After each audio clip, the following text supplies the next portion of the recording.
Your will is in your mind, but when you put it on paper, it's called a testament. You know, it's amazing. Lawyers know this. If you die with a will in your mind, then no one knows what you intended. Exactly. This is why a lawyer comes to you and says, put it in writing. Say what you want to happen. Say means take your intentions and turn them into words.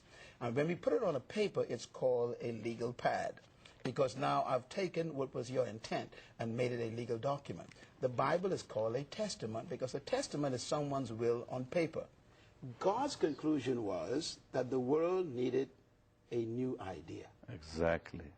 The idea of God is as old as time and as fresh as tomorrow. I love it. Because God's idea hasn't changed. God's plan originally was, in the first book of Moses in chapter 1, God states his original idea. He said, let's make a species called man in our own image, that means our own nature and character. Let them have dominion over the earth and everything in the planet. In other words, God's idea was to have a planet, and I'm going to use the term now in the book, colonized by heaven. Oh, I love that. So God's original idea was to colonize the earth. Physical earth with the kingdom of heaven. Exactly. Through his children. Exactly. And this is why the idea is so awesome. Colonization is the extension of a kingdom in a foreign territory. As you see, this is the key. God doesn't want to take earth to heaven. He wants to bring heaven to earth. He wants to take heaven to earth. Yep. So that's why, you know, I believe 100% in heaven. I believe in heaven more than I believe in earth. Because earth is temporary. The Bible said that which is seen came from that which is unseen. So I believe in heaven. Secondly, I believe in prosperity more than anybody else. Why? Because heaven ain't got no poverty. God wants to bring heaven to earth, plain and simple. And one of these days, the earth will become the capital. Well, yes. How are we talking? So the Bible is really not about a religion. It's not about religion. It's not about rituals. The Bible is about a government policy. It's about a kingdom with a plan to establish its colony in another place. And finally, God's plan was to colonize earth with heaven, and therefore he wanted to fill the earth with his nature, his glory.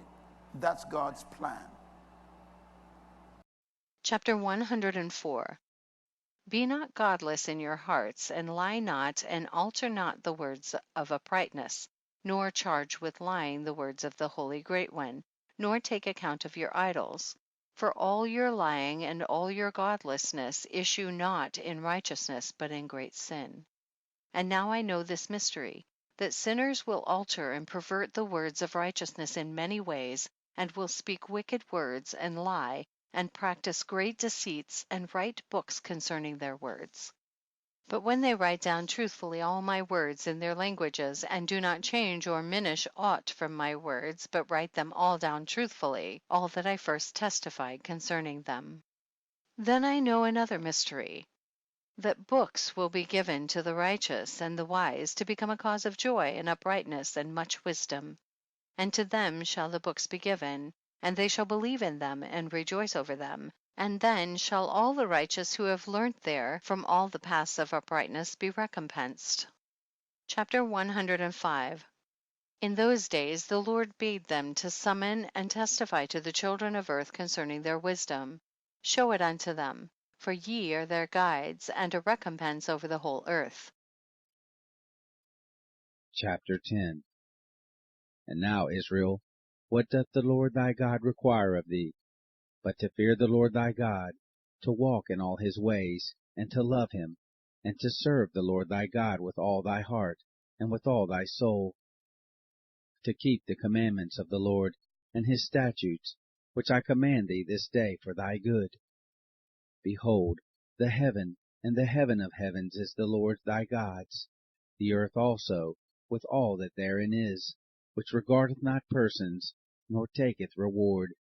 He doth execute the judgment of the fatherless and widow, and he loveth the stranger, in giving him food and raiment.